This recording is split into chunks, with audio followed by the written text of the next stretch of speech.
2011 সালে মুক্তি পাওয়া রোমান্টিক জনরার কোরিয়ান মুভি পেনি পিঞ্চার্স। মুভির শুরুতে এই গল্পের প্রধান ক্যারেক্টারকে দেখানো হয়, যার নাম হচ্ছে জিউং। সে সকাল হওয়ার পরেও ড্রাঙ্ক অবস্থায় ছাদেই পড়েছিল।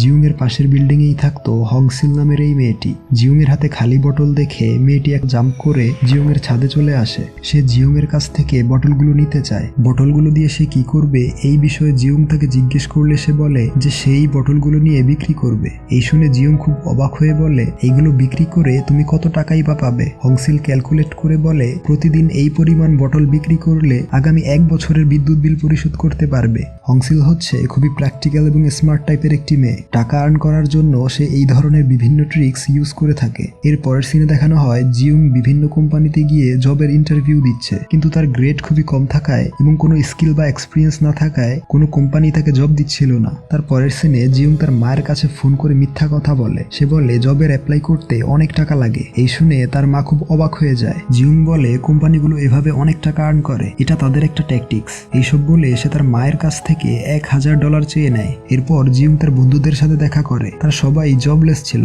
সপ্তাহে একদিন তারা ছোটখাটো পার্টি করত। তাদের সার্কেলে ইয়ংজু নামের একটি নতুন মেয়ে জয়েন করেছিল। ইয়ংজু বলে সে জব পেয়ে গিয়েছে, তাই নেক্সট উইক থেকে সে আর আসতে পারবে না। এই শুনে জিউং কিছুটা অকওয়ার্ড ফিল করে, কারণ সে ইয়ংজুকে পছন্দ করত এবং তার আগেই ইয়ংজু জব পেয়ে যাওয়ায় জিউং ভাব নিয়ে তাকে বলে আমারও জব হয়ে গিয়েছে। ইয়ংজু তাকে কোম্পানির নাম জিজ্ঞেস করে, কিন্তু এই প্রশ্নের জন্য জিউং মোটেই প্রস্তুত ছিল না। তখন সামনেই একটি কোম্পানির পোস্টার দেখে সে ওই কোম্পানির নাম ইয়ংজুকে বলে দেয়। তারপর জিউং যখন তার বাসায় ফিরে তখন বাড়ির মালিক তার কাছে ভাড়া চায়। জিউং বলে আমার ডিপোজিট থেকে কেটে রাখুন, কিন্তু অলরেডি তার ডিপোজিট শেষ হয়ে যাওয়ায় তাকে 2 দিনের মধ্যে টাকা ডিপোজিট করতে বলে। জিউং বলে আপনি অনেক কিউট, আপনার স্কিন খুব গ্লসি। এসব বলে সে টপিক চেঞ্জ করে ফেলে। তাদের কথাবার্তা হংসিল তার বাড়ির ছাদ থেকে শুনতে পায়। হংসিলের আপন বলতে কেউ ছিল না এবং তার এমন একজনকে প্রয়োজন ছিল যার ব্যাংক অ্যাকাউন্টে সে বিশ্বাস করে টাকা পয়সা রাখতে পারবে। তাই সে প্ল্যান করে জিউংকে সাহায্য করবে এবং এর পরিবর্তে তার ব্যাংক অ্যাকাউন্টটি ব্যবহার করবে। তার পরদিন বাড়ির মালিক জিউংকে বলে হয় টাকা পরিশোধ করবে নয়তো বাসা ছেড়ে দিবে।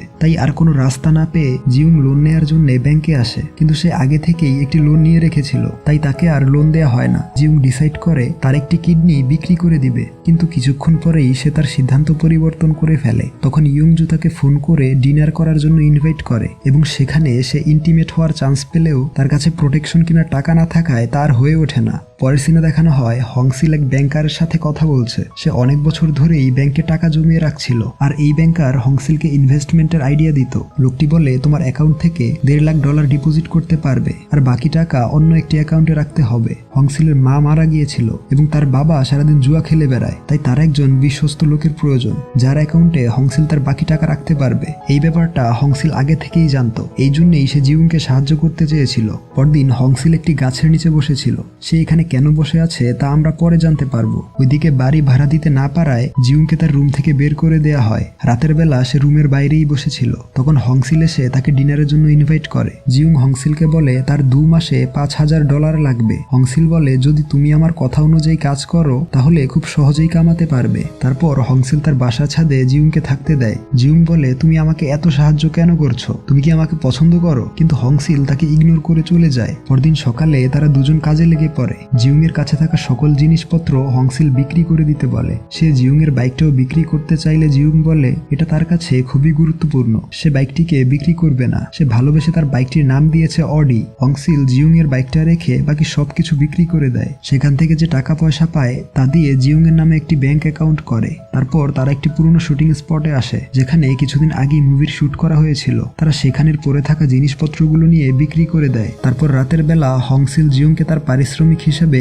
$100 দেয়। এতে জিউং অনেক খুশি হয়। এরপর হংসিল তাকে বলে ছেলেরা কি ধরনের মেয়ে পছন্দ করে, কম কথা বলা মেয়েদেরকে নাকি যারা বেশি কথা বলে তাদেরকে? জিউং বলে ছেলেরা কম কথা বলা মেয়েদেরকে বেশি পছন্দ করে। তারপর হংসিল সেই ব্যাংকারের সাথে দেখা করে এবং সেখানে হংসিল খুব কম কথা বলছিল, অর্থাৎ হংসিল সেই ব্যাংকারকে পছন্দ করত। সে তার টাকা পয়সা ব্যাংকে ডিপোজিট করে এবং বাকি টাকা জিউং এর অ্যাকাউন্টে রেখে দেয়। সেই ব্যাংকার জিউং এর ব্যাপারে জিজ্ঞেস করলে সে বলে সে জিউংকে শর্টকাটে টাকা কামানোর রাস্তা শেখাচ্ছে। এরপর তারপর সে ব্যাংক থেকে চলে আসে। পরের সিনে জিউং হংসিলকে একটি মাস্কারা গিফট করে বলে, মাস্কারাতে তোমাকে খুব কিউট লাগবে, কিন্তু ব্যাপারটা হংসিলের কাছে খুব স্টুপিড মনে হয়। পরের সিনে দেখানো হয় তারা বিভিন্ন উপায়ে টাকা আর্ন করছে, এমনকি তারা বিভিন্ন পার্টিতে গিয়ে সেখান থেকে খাবার নিয়ে এসে সেগুলো বিক্রি করে। তারা রাতের বেলা বিভিন্ন মাঠে গিয়ে তাদের লাইট নষ্ট করে দেয়, এরপর আবার তাদের কাছে গিয়ে এই লাইট বিক্রি করে। এভাবে তারা মোটা অঙ্কের টাকা ইনকাম করতে থাকে। এরপর একদিন জিউং আবারও ইয়ংজু এর সাথে ডেট করতে আসে। সেখানে ইয়ংজু এর এক জোড়া জুতা খুব পছন্দ হয়, কিন্তু জুতাগুলা অনেক বেশি দামি হওয়ায় সে নিতে পারে না। তখন জিউং তাকে সেই জুতাগুলা কিনে দেয়।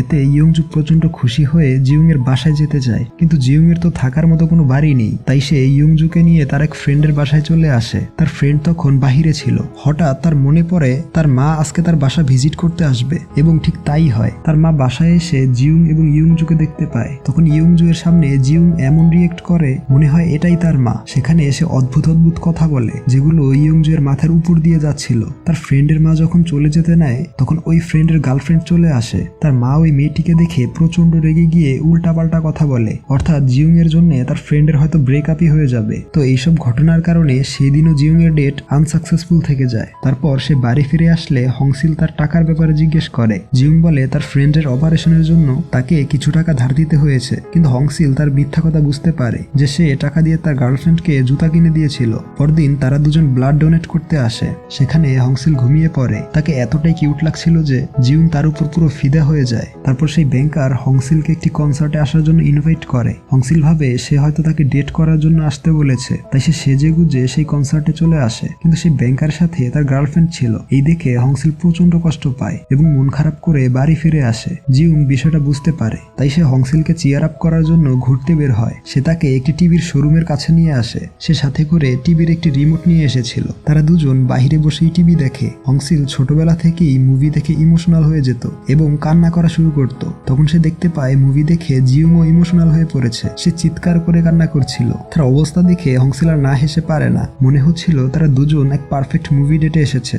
একদিন জিউং এক ওয়েডিং ইভেন্টে কাজ করছিল। সেখানে ইয়ংজু তাকে দেখে প্রচন্ড রেগে যায়, কারণ জিউং বলেছিল সে এক বড় কোম্পানিতে চাকরি করে, এবং এই নিয়ে তাদের দুজনের ব্রেকআপ হয়ে যায়। এরপর দেখা যায় হংসিল আবারও সেই গাছের নিচে বসেছিল। আজকে সে জিউংকেও সাথে করে এনেছে। হংসিল বলে যখন তার মা মারা যায়, তার শেষকৃত্য করার টাকাটাও তার কাছে ছিল না। সে কোনোভাবে ম্যানেজ করলেও তার মায়ের অস্থি সে কোথাও বিসর্জন দিতে পারছিল না। বাড়ি ফেরার পথে সেই গাছটি দেখতে পায় এবং তার মায়ের অস্থি এই গাছে বিসর্জন করে দেয়। ওই দিনের পর থেকে সে প্রায় এখানে এসে তার মাকে স্মরণ করে এবং গাছটাতে সে একটা রিবন লাগিয়ে রাখে। কিছুক্ষণ পর তারা যখন সেখান থেকে চলে যাচ্ছিল, তখন সেখানে কিছু লোক আসে সেই গাছটিকে কাটার জন্য। তারা বলে এখানে একটি গলফ কোর্স তৈরি করা হবে, এই জন্য তারা গাছটি কেটে ফেলবে। হংসিল তাদেরকে গাছটি কাটতে মানা করে দেয়। সে বলে এই জমির মালিকের সাথে সে কথা বলবে। সে ডিসাইড করে তার সমস্ত সেভিংস দিয়ে সে এই জমিটা কিনে নিবে। পরদিন হংসিল সে জমির মালিকের সাথে কথা বলে এবং জমিটা কেনার জন্য কিছু টাকা অ্যাডভান্স করে। পরে সে ব্যাংকে যায় টাকা তোলার জন্য।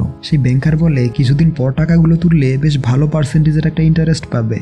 এরপর রাতের বেলা জমি কেনার খুশিতে তারা সেলিব্রেট করছিল। তখন জিউং তাকে জিজ্ঞেস করে ওই দিন রাতে তুমি কেন আমাকে সাহায্য করেছিলে? হংসিল বলে তোমার জন্য আমার অনেক খারাপ লেগেছিল, তাই ওই দিন আমি তোমাকে সাহায্য করেছি। তারপর হংসিল জিউংকে একটি গান শোনাতে বলে। জিউং তাকে একটি গান শোনায়। ওই রাতে তারা বেশ ভালোভাবে সেলিব্রেট করে। পরদিন হংসিল কোনো একটা নিউজ পেয়ে পুলিশ স্টেশনের দিকে দৌড়ে যায়। সেখানে এসে হংসিল জানতে পারে সেই ব্যাংকার তার সমস্ত টাকা নিয়ে পালিয়ে গিয়েছে। আসলে সেই ব্যাংকার অনেক বড় একজন স্ক্যামার ছিল। এরপর হংসিল ব্যাংকে এসে এ ব্যাপারে জিজ্ঞেস করলে ম্যানেজার বলে আমরা এর রেসপন্সিবিলিটি নিতে পারবো না, কারণ তুমি সেই ব্যাংকারকে এতটাই বিশ্বাস করতে যে তোমার সব টাকা তুমি তার হাতেই তুলে দিয়েছিলে, কিন্তু সে তোমার কোনো টাকাই ব্যাংকে জমা করেনি। মানুষ এতটা বোকা কিভাবে হয়? আমার তো মনে হয় তোমার সেই ব্যাংকারের সাথে প্রেমের সম্পর্ক ছিল। ম্যানেজারের এইসব কথা জিউং বাহির থেকে শুনে প্রচন্ড রেগে গিয়ে তাকে মারতে শুরু করে। এর পরের সিনে দেখা যায় হংসিল তার সবকিছু হারিয়ে হেঁটে হেঁটে বাড়ি ফিরছিল। জিউংও তার পিছু পিছু যাচ্ছিল। হংসিল বলে দয়া করে আমাকে ফলো করবে না, করলে মেরেই ফেলবো, কিন্তু জিউংকে এসে কিছুতেই মানাতে পারছিল না। তাই রেগে গিয়ে হংসিল ব্রিজ থেকে নদীতে লাফিয়ে পড়ে। জিউংও তাকে বাঁচাতে জাম্প করে, কিন্তু জিউং নিজেই সাঁতার জানতো না, তাই হংসিলকেই জিউংকে বাঁচাতে হয়। সে জিউংকে হসপিটালে ভর্তি করে। তারপর শেষবারের মতো সে ওই গাছটিকে দেখতে আসে। ওইদিকে জিউং তাকে কোথাও খুঁজে না পেয়ে সেই গাছটির কাছে চলে আসে। জিউং বলে আমাকে একা ফেলে চলে আসলি কেন? হংসিল বলে তোমার সাথে থেকে আমি কি করব? আমার এই বিপদ থেকে আমাকে কেউ উদ্ধার করতে পারবে না। এই বলে হংসিল চলে যায়। হংসিল আগেই জিউং এর কাছে তার জমা রাখা সমস্ত টাকা উঠিয়ে নিয়েছিল। একদিন জিউং চেক করে দেখতে পায় হংসিল সমস্ত টাকা উঠায়নি, সে জিউং এর জন্য কিছু টাকা রেখে দিয়েছিল। তখন জিউং এর কাছে অপশন ছিল, এত টাকা দিয়ে সে কিছু একটা করতে পারবে, তাই বিজনেসের ব্যাপারে সে একজনের সাথে কথা বলতে আসে। তখন হঠাৎ তার মনে পড়ে আজকেই সেই দিন যেদিন হংসিলের গাছটি কেটে ফেলার কথা ছিল। সে তখনই বেরিয়ে পড়ে এবং তাদেরকে বলে আমি এই গাছটি কিনতে চাই। তারা বলে গাছটির মূল্য $10,000। জিউং এর কাছে মাত্র $5,000 ছিল। সে অনেক রিকোয়েস্ট করেও তাদেরকে রাজি করাতে পারে না। জিউং তাদের কাছে কয়েক ঘন্টা সময় চেয়ে নেয়, বলে সে টাকা নিয়ে কিছুক্ষণ পরেই ফিরে আসবে। এরপর সে তার বন্ধুদের কাছ থেকে টাকা ধার করে এবং তার গিটারটি ও সমস্ত জিনিসপত্র বিক্রি করে দেয়। তারপরেও কিছু টাকা কমতি ছিল, তাই সে তার বাইকটিও বিক্রি করে দেয় এবং তার সময় শেষ হওয়া ঠিক আগ মুহূর্তে গিয়ে সে গাছটি কিনে ফেলে। পরদিন সকালে হংসিল দেখে জিউং তার ছাদে শুয়ে আছে। তখন হংসিল বলে তুমি এইখানে কি করছো, আর তোমার সমস্ত জিনিসপত্র এবং টাকা পয়সা কোথায়? তখন জিউং বলে আমার টাকা দিয়ে আমি যা ইচ্ছা করি, তাতে তোমার কি? হংসিল বলে কত কষ্ট করে আমরা টাকাগুলো ম্যানেজ করেছিলাম, কি করলে তুমি? তখন জিউং তাকে ওই গাছটি দেখায়, অর্থাৎ জিউং ওই গাছটি কিনে রাতের বেলা তার বাসার সামনে লাগিয়ে দেয়। তা দেখে হংসিল কান্না করে ফেলে। তখন জিউং বলে লাস্ট টাইম তোমার টাকাগুলো জমাতে প্রায় 5 বছর লেগে গিয়েছিল, যদি আমরা দুজন একসাথে কাজ করি তাহলে 2 বছরের মধ্যেই আমরা সেই পরিমাণ টাকা জমাতে পারবো। তখন হংসিল বলে তুমি কেন আমাকে সাহায্য করতে চাও? জিউং ঠিক ওই কথাটাই বলে যেটা হংসিল তাকে আগে বলেছিল, যে তোমার জন্য আমার খারাপ লেগেছে তাই তোমাকে সাহায্য করতে চাই। এই শুনে হংসিল জিউংকে জড়িয়ে ধরে। তারপর হংসিল বলে তুমি কেমন মেয়ে পছন্দ করো? জিউং বলে সুন্দরী মেয়ে, ঠিক তোমার মতো। এই বলে সে তাকে কিস করে। তারপর দেখা যায় জিউং এর পছন্দের জিনিসপত্রগুলো যেগুলো সে গাছটি কেনার জন্য বিক্রি করে দিয়েছিল, সেই সব জিনিসপত্রগুলো হংসিল আবারও কিনে নিয়ে আসে এবং এমন একটি সুন্দর এন্ডিং এর সাথে মুভিটি শেষ হয়।